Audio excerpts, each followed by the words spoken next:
안녕하세요. 안녕하세요. 자기소개 한 번 더 부탁드릴게요. 안녕하십니까. 저는 12년 차 형사 전문 변호사이자 유튜브 좋은 변호사 안변TV를 운영하고 있는 안세훈 변호사라고 합니다. 예전에 한번 우리가 네. 남성들이 여성들을 약을 먹이던가 취하게 하고 이제 나쁜 짓을 저지르는 거에 대해서 얘기를 했잖아요. 그렇죠. 그래서 오늘은 반대로 그때 우리가 촬영 끝나고서 요즘에 무고 당한 남자들이 많다라는 네. 얘기를 듣고 이거 좀 빨리 다뤄야겠다 싶어가지고 제가 네. 오늘 바로 달려왔어요. 네. 여성분들이 실제로 피해를 당해서 고소를 하는 경우도 있지만 대부분의 성범죄가 그렇진 않아요. 오히려 그런 비율보다는 서로 뭔가 호감이 있어서 만났는데 처음 만나서 분위기가 좋아서 성관계까지 했어요. 그런데 그러고 나서 나중에 뭔가가 기분이 나쁜 그런 게 있어서 고소를 하거나 이런 경우가 사실 생각보다 더 많거든요. 계획적인 것보다 약간 비계획적이네요. 그렇죠. 하고 났더니 기분이 안 좋아서. 네, 아예 돈이나 이런 경제적인 목적을 노리고 네. 으로 이 남자에게 접근을 해서 네. 고소한다거나 이런 경우는 사실 많진 않고 그런 것보다는 본인도 분위기상 좋아서 스킨십도 하고 모텔까지 가고 했는데 막상 나중에 보니까 좀 후회가 됐다는 거라든지 그런 경우들이 꽤 있죠.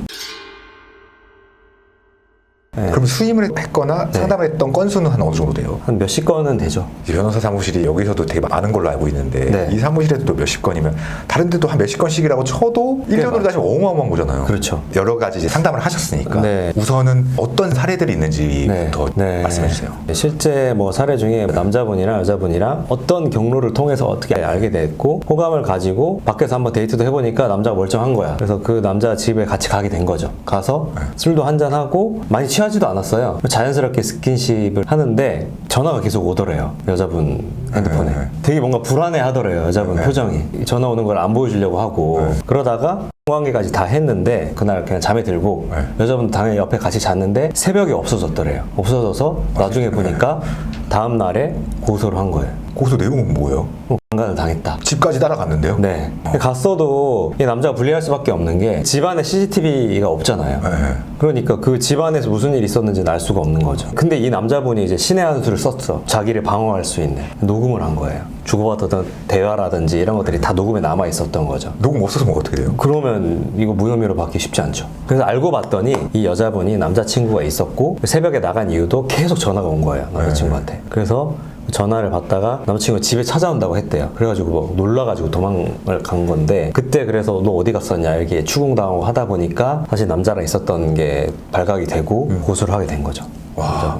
본인의 관계를 지키기 위해서 다른 사람의 인생을 볼모리하는 거잖아요. 뭐 어떻게 보면 그럴 와, 재판이 끝나기까지가 시간이 꽤 걸리잖아요. 꽤 걸리죠. 그러면 방금 말했던 그 피해자 같은 경우에는 그 고소를 당했다는 사실만으로도 피해를 받을 것 같거든요. 아, 그럼요. 수많은 의뢰인들 찾아오는 거 보면 일상생활이 거의 불가능하고 잠도 못 자고 밥도 못 먹고 이게 또 한두 달 내에 끝나는 것도 아니에요. 경찰 조사, 검찰 조사, 그리고 법원 재판까지 그걸 다 합치면은 1년이 넘거든요.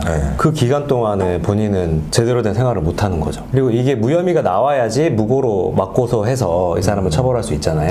검찰에서는 그런 게 있었는데도 기소를 했는데 법원에서 치열하게 다퉈가지고 무죄가 나오고 나서 이 사람을 무고죄로 고소를 해서 여자분 처벌을 되기까지 했는데 그때까지 시간이 엄청 오래 걸렸죠. 그 여자분은 어떤 처벌을 받았어요? 무고죄로 해서 집행유예 나오긴 했어요. 원래 실형이 나올 뻔했는데 여자분이 진짜 미안하다고 하면서 사과하고 합의까지 해가지고 그래서 집유 나왔죠.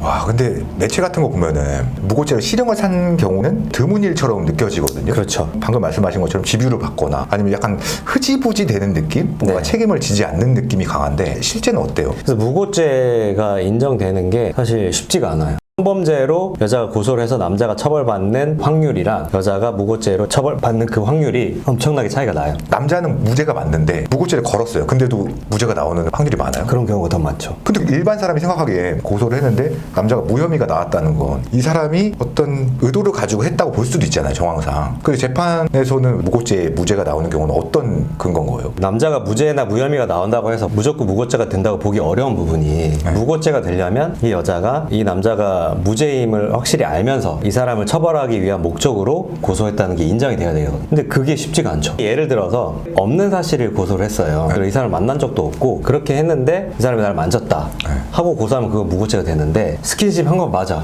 범죄의 특성이 뭐냐면 스킨십 한 건 맞는데 이게 합의하에 했냐 네. 아니냐 이 부분인 거잖아요. 네. 이게 좀 애매해서 명확하게 100% 이건 합의하에 했고 자기도 좋다고 얘기하고 그런 녹음이 남아있는 경우, 그런 경우에는 당연히 무고죄 성립될 수 있는데 그런 명확한 증거가 없이 증거 불충분으로 이게 좀 애매하다, 유죄라고 보긴 어렵다, 증거가 있다고 보긴 어렵다고 해서 무죄가 나온 경우에는 무고죄가 안 될 가능성이 더 높은 거죠. 그러니까 진짜 안타까운 게 뭐냐면 범죄가 남자 입장에서 증거가 없어요. 근데 사실 여자 입장에서 증거가 없는 것도 맞거든요. 근데 문제는 뭐냐면 수사기관이나 법원에서 여자의 진술을 맞다고 인정을 해주니까 그런 경우가 있죠. 만약에 반대로 고소를 했어요. 남자가 여자를 무고한 거예요. 그런 그게 먹혀요, 먹히긴? 근데 그것도 웃긴 게 여자들도 요즘에 그런 사람들이 있어요. 네. 취해가지고 엉덩이를 막 만진다거나 그런 사람이 있는데 그런 거 고소해도 폭행죄로 입건을 하지 범죄로 잘 입건 안 하더라고요. 왜요? 뭐 남자니까. 피해자가 남자면 강요죄 인정이 잘 안 돼요. 그건 성적인 목적이 있었다고 보기 어렵다. 그러면 상담 오시는 분들 중에 이 사람이 지금 자기가 나쁜 짓을 저질러 놓고 자기는 안 했다라고 주장을 하는 건지 아니면 정말 무고를 당한 건지 상담을 하다 보면 감이 오세요? 전연차 때는 감이 안 왔던 것 같은데 네. 요즘에는 좀 어느 정도 오는 것 같아요. 어떤 포인트에서요? 진짜 억울한 사람들은 그게 티가 나거든요. 정말 막 울먹울먹하고 이건 진짜 아니다. 네. 그렇게 하는 사람들이 억울한 사람들이고 말은 다 이제 본인 다 억울하다고 하는데 그 어떤 뉘앙스에서 느껴지는 게 있죠. 그러면 여성이 남성을 이제 무고하는 일들이 늘어나고 있는 추세예요? 아니면 뭐 늘어나진 않고 항상 좀 비슷한 추세예요? 제 생각에는 늘어나고 있는 것 같아요. 왜냐하면 요즘에 범죄로 인한 고소가 더 늘어나고 있거든요. 그 고소 중에는 진짜 본인이 피해를 받아서 하는 고소가 아닌 경우는 분명히 있어요. 그리고 또 무서운 게 뭐냐면 네. 사귀는 사이에 한 건 안전하다 이렇게 생각하잖아요. 네. 근데 그렇게 사귀는 사이에서 하다가 헤어지고 나서 또 고소하는 경우도 있어요. 헤어지고 나서요? 네. 그래서 제가 이건 최근에 상담했던 내용인데 2년 전에 있었던 일을 당연히 그때는 사귀는 사이였고 근데 헤어지고 나니까 그때 왜 내가 원하지 않았는데 강제로 했냐 그거를 카톡으로 이미 또 남겨놓은 거예요. 근데 그때는 사귈 때니까 미안해 이렇게 그냥 한 거죠. 근데 그거를 증거로 해가지고 근데 그건 카톡에 남겨놨으면 그래도 약간 강제의 소지가 조금 있는 거잖아요. 그래 물어봤어요. 왜 그렇게 물어봤을 때 왜 그렇게 대답을 했냐. 근데 그때는 사귀는 사이니까 네. 그냥 장난인 줄 알았대요. 네. 자기도 아무 의미 없이 했는데 당연히 억지로 한 거 아니래요 본인 입장은. 네. 그럼 실제적으로 여자가 만약에 무고죄가 확정이 됐어요. 유죄가 나왔어요. 네. 그러면 실형을 살든 집행유예를 살든 어쨌든 합의는 봐야 되잖아요. 그러면 그 합의금은 어느 정도로 책정이 돼요? 남성분이 받은 피해에 비례해서 이렇게 늘어나는 거죠. 예를 들어서 남자분이 실형을 살 뻔했던 그런 범죄라면 그래도 한 몇천만 원 되죠. 그러면 무고를 하는 여성들은 네. 만약에 합의금이 목적이다 하면 어쨌든 합의를 하려고 할 거잖아요. 그러면 보통 제시하는 금액들이 있어요? 하나 말씀드릴 수 있는 거는 한 3년 전, 5년 전보다 혼자 합의금이 되게 높아졌어요. 생각보다 많이 높아졌어요. 강제추행만 하더라도 예전에는 몇백으로 그냥 많이 합의가 됐으면 요즘에는 천 단위까지 올라간다거나 당연히 그거보다 훨씬 더 많이 나오겠죠. 네. 이 합의금을 여기서 말씀드리는 게 좀 적절하지 않다고 보이는 게 왜냐면 이렇게 말씀드리면 또 듣고 이 정도가 적절한 건가 보다 하면서 나쁜 이제 사람들이 그렇게 할 수 있으니까 제가 변호사님이라면 이런 것들을 상담하다 보면 저야 뭐 가끔 듣는 얘기지만 변호사님은 자주 들으시잖아요. 그런 사연들을. 매일 듣죠. 그러다 보면 좀 여자 무서워지지 않아요? 조금 무섭긴 해요. 그래서 정말 그럴 여지를 아예 안 만들려고 하는 편이죠. 주변 지인들한테도 그렇게 얘기 많이 해주고 네. 제가 제 유튜브 채널에서 최근에 올린 영상 중에 고소를 절대 안 당하는 법이라고 이런 걸 올렸는데 네. 모든 걸 다 맞춰줘라. 여성분의 심기를 건드리면 안 된다. 뭐 이런 내용을 얘기를 했어요. 네. 근데 그렇게 했는데도 고소 당하는 경우가 있더라고요. 네. 그걸 보니까 이건 진짜 무서워요.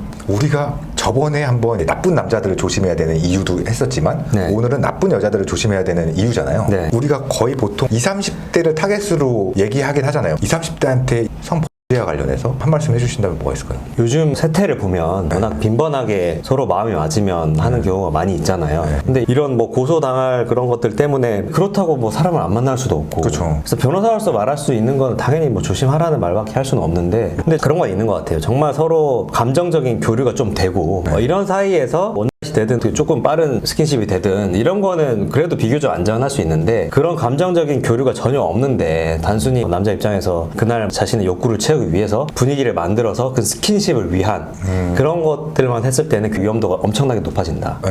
왜냐면 감정적인 교류를 하면은 여자 입장에서도 고소할 확률이 낮아지겠죠, 당연히. 왜냐면 자기도 이 남자를 진짜 좋아했고 그리고 그 이후에까지 잘 만남을 이어가면 문제가 없는데 그런 감정적인 교류가 없이 자기도 분위기상 그냥 맞춰서 했는데 나중에 그냥 기분이 나쁜 거야. 그러면 고소할 확률이 높아지거든요.